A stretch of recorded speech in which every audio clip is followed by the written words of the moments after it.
All right, welcome everybody to Becoming Invaluable podcast today. We have a special guest with us, Dan Clark, who's one of our 9 interviewees in the book.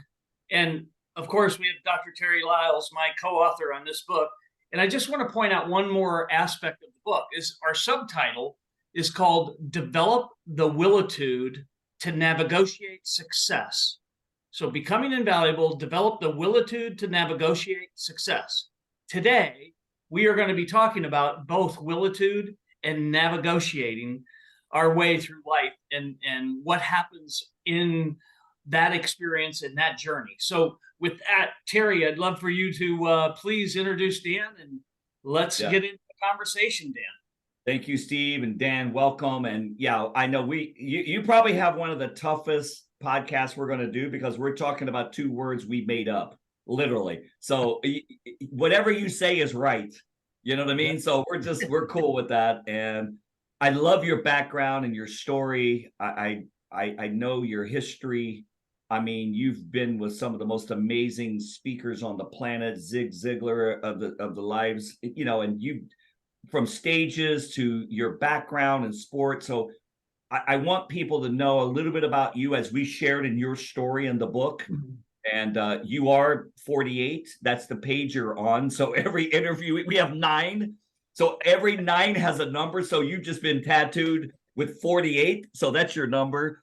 So Dan, thank you for being here and share a little bit about who you are for people that may not know you as well as we do. And it flavors that in the book. You know, it's an honor to be with you and Steve. Thanks for having me.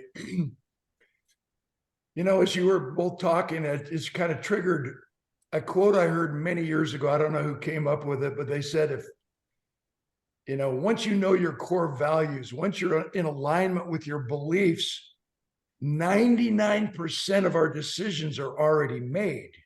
Yes. And so just the honor of meeting both of you, the honor of sharing the platform with you, the honor of participating in your book, it validates all these little cliches and quotes that those of us who have been students of personal development and organizational excellence have heard our whole lives. And as a speaker, I teach my students. I've been a professor for 11 years at the university level, MBA, teaching advanced public speaking and intro public speaking. And I always remind my students, you don't prepare a speech, you prepare yourself to speak. Yes. And I always introduce what I call my speaker's triangle. It's an inverted triangle because visually it's a funnel. And the 3 questions that every human being craves the answers to in one-on-1, 1-on-12 in a board meeting, 1-on-30,000 in an arena. Number 1, why should I listen to you? It's the credibility piece. Have you done it and are you currently doing it? Yes. So you're the world famous stress coach, and Steve's the most successful entrepreneur I've ever met. Unbelievable how you come together. But we've been brought together because of our commonality in core beliefs. No one ever hits rock bottom. We hit rock foundation. We hit rock belief. We hit the baseline core values and governing principles on which we were raised. Yep. So no matter how hard it gets, no matter how tough life seems to be, we never hit rock bottom. We always hit rock belief. Can I do it? Why should I listen to you? It's the credibility piece. Question number 2, can I do it too? That's the power of your books, Performance Under Pressure, but now this new book, Becoming Invaluable.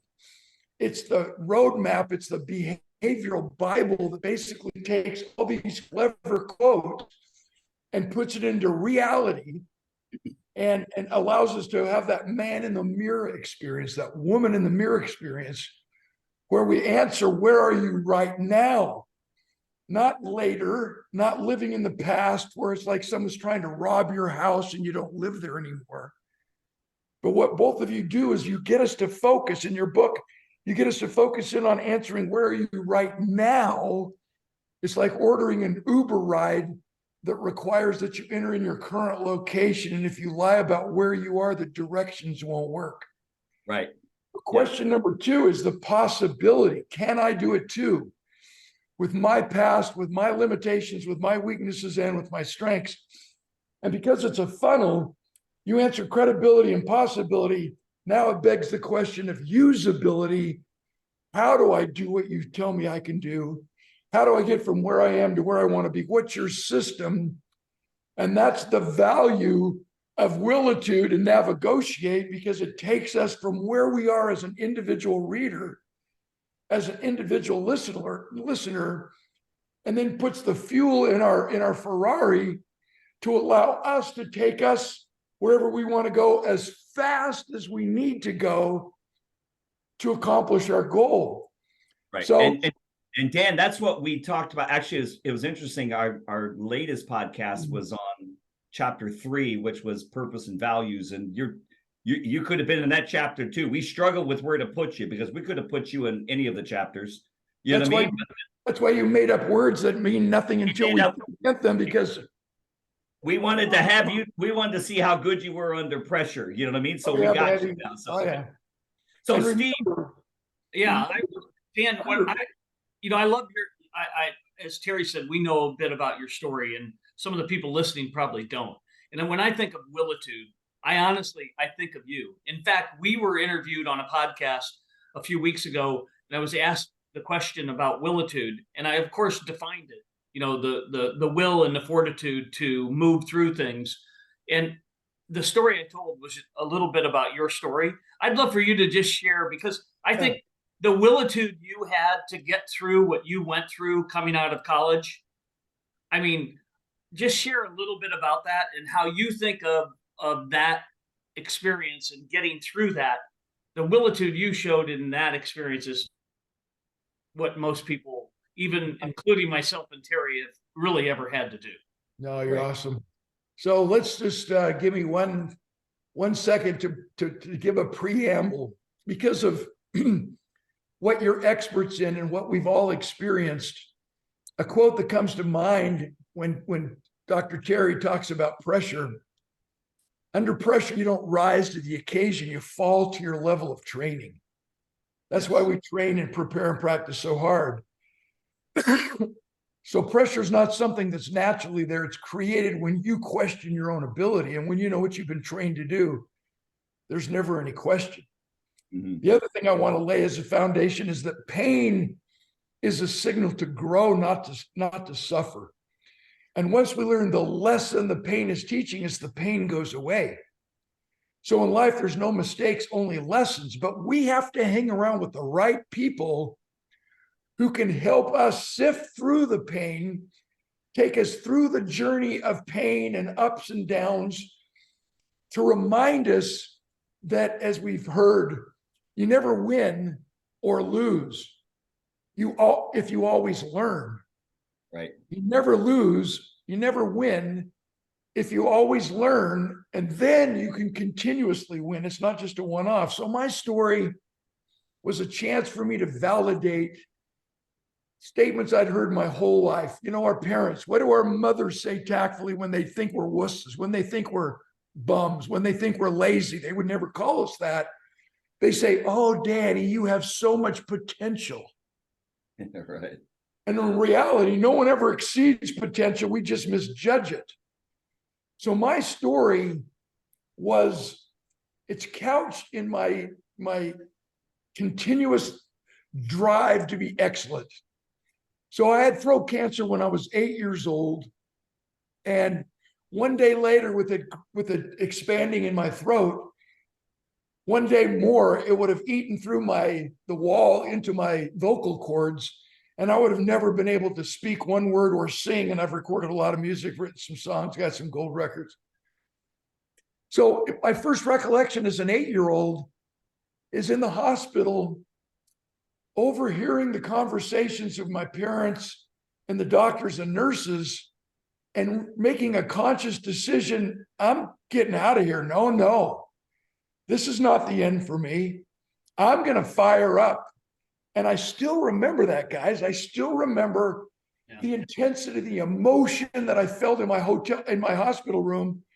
And sure enough, a few days later, the cancer was reversed, and I checked out, after the hospital stay. In high school, I was the Golden Gloves boxing champion. I was an alpine ski racing champion. I was the motocross champion. Not competing against others, but competing against what I'm capable of. Yeah. Based on my desire to prove true, you can if you think you can. All these little cliches that most people never test. I always tested them. And I know it was couched in conditional love, not throwing my parents under the bus. But my older brother was a genius, 4 degrees from major universities. That's sick. And if I compared myself against him, which I was forced to do, I was always kind of with a living life with low self-esteem, and I'm never enough. One time I came home with a report card from high school with a report card had 4 F's and 1 D on it. My dad's response, son, looks to me like you're spending too much time on one subject. And my mom thought I cheated. It was a tough family. Yeah. Older sister, amazing realtor, graduated from the university in fashion, merchandise, and design, top of her class. So obviously she sells real estate. Younger brother, mega wealthy, hugely successful investment banker, and then me. I'm the only athlete in my family, so it forced me to compete against what I was capable of to make sure I could prove to myself that I was needed, to prove to myself that I was invaluable, so that I had opportunity after opportunity to combine my will to succeed and excel, be valuable. Valuable is money. Valuable is a painting in my home, in your home. Valuable is something that's worth a lot of money or worth a lot. Invaluable means irreplaceable, so they're completely different. And I had to make sure I was irreplaceable and in everything I did. So now I get into college. I have a great career. I'm playing football and baseball. Had an invitation tryout out of high school with the Kansas City Royals as a pitcher. That was my best sport. Projected #1 draft pick by the Oakland Raiders into the NFL. My desire to be a superstar was cut short one day at a tackling drill. Coach blew the whistle, and another player and I ran full speed into each other in a violent head-on collision, smashing my right shoulder into the cutting edge of my fiberglass pads, and we slammed to the ground. And when Lyle got off of me, I had compressed the 7th cervical vertebrae in my neck. I had severed the axillary nerve in my right deltoid, and I suffered a grade level 2 concussion, which is one of the worst. Cried myself to sleep, bad idea. My eye drooped. I had loss of speech. I couldn't talk anymore. My right side was paralyzed, and my arm dangled helplessly at my side, leaving me paralyzed for 14 months. I went to 16 doctors, 15 of whom told me I would not recover. I would never get any better. Anybody on this podcast heard that? What happens if we believe it? You never get any better.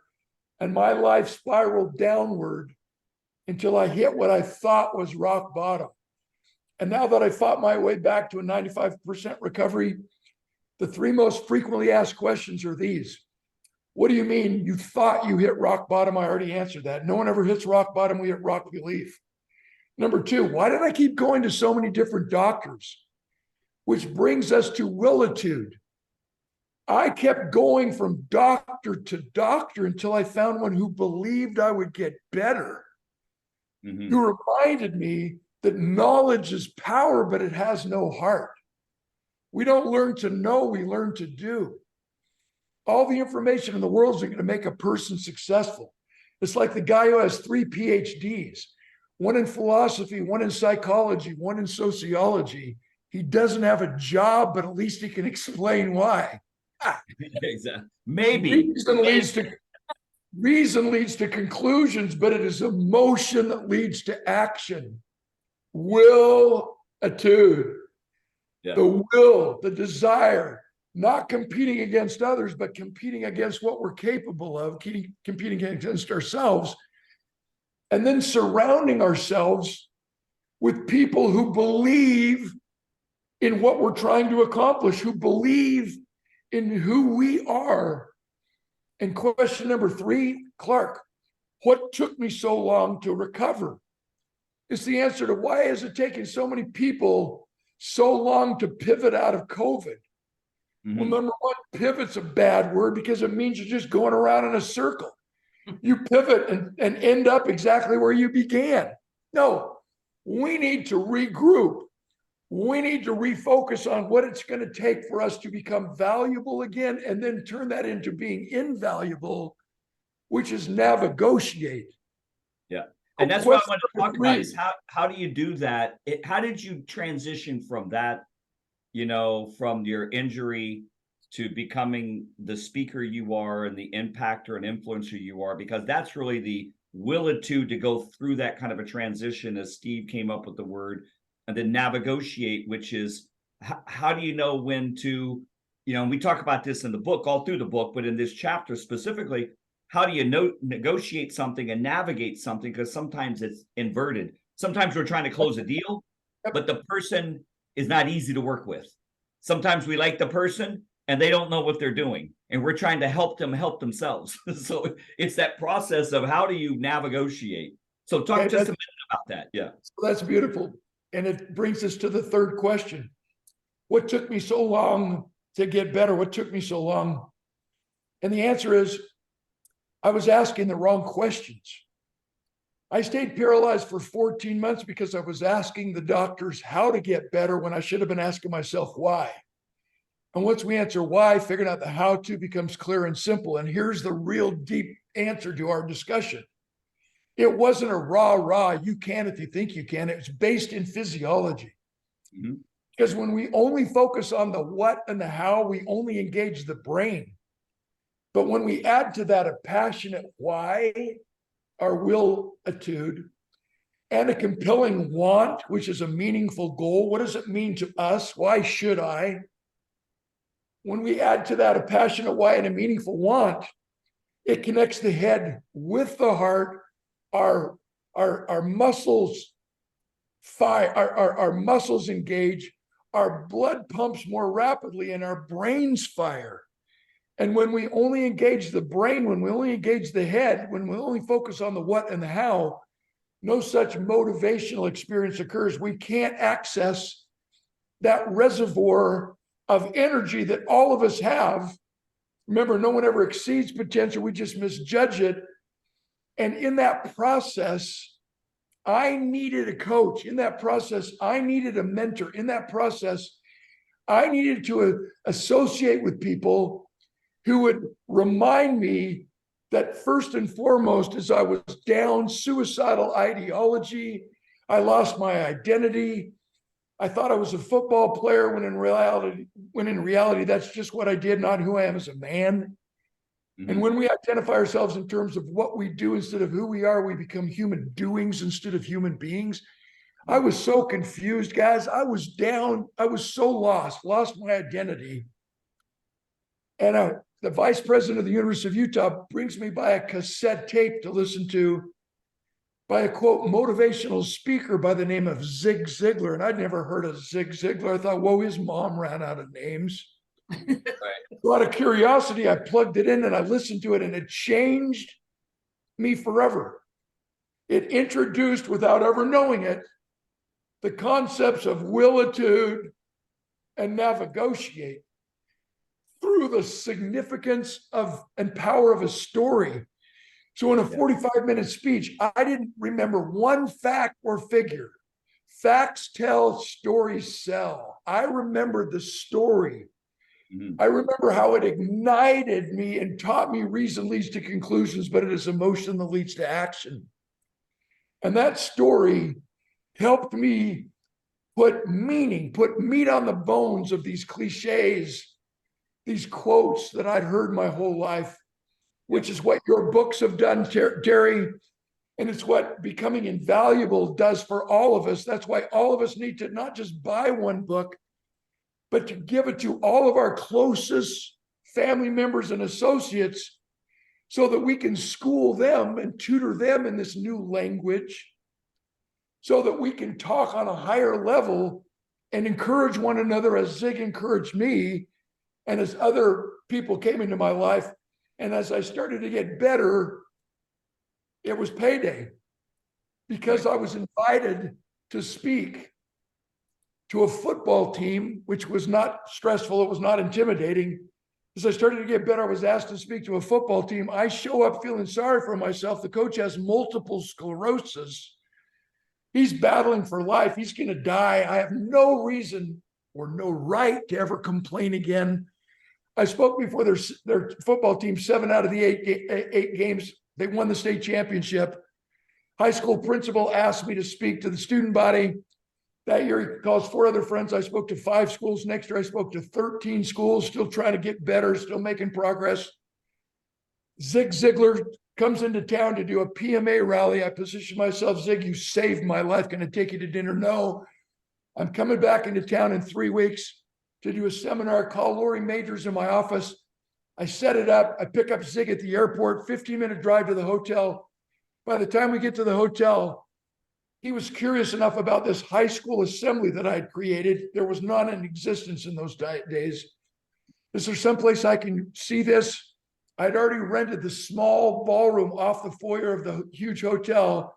Said I had a little slideshow, a little deal. I gave my 45-minute high school assembly, mano a mano. He stands up crying, standing ovation. I'm crying. Next week, he flies me to Dallas to speak to his company. Next week, he sponsors me into the National Speakers Association. We meet in Chicago, and now I'm his protege. So I'm sitting at the table with Dr. Norman Vincent Peale, Charlie Tremendous Jones, Bob Murphy, Robert Schuller. I'm one of the boys. And Zig invites me and my wife to his Born to Win seminar in Dallas after the Speakers Association convention. First 5-day seminar, first exposure to real coaching and mentoring.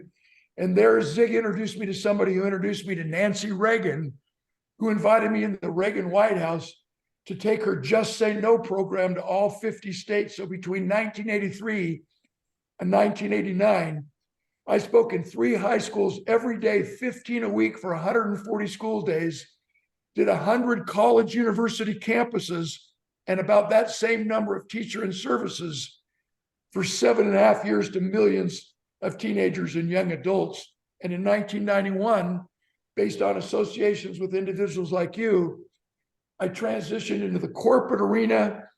And interesting enough, the messages have never changed. Right. Just Right. the delivery and the stories and experiences have changed. And that's the value of this podcast and the value of becoming invaluable.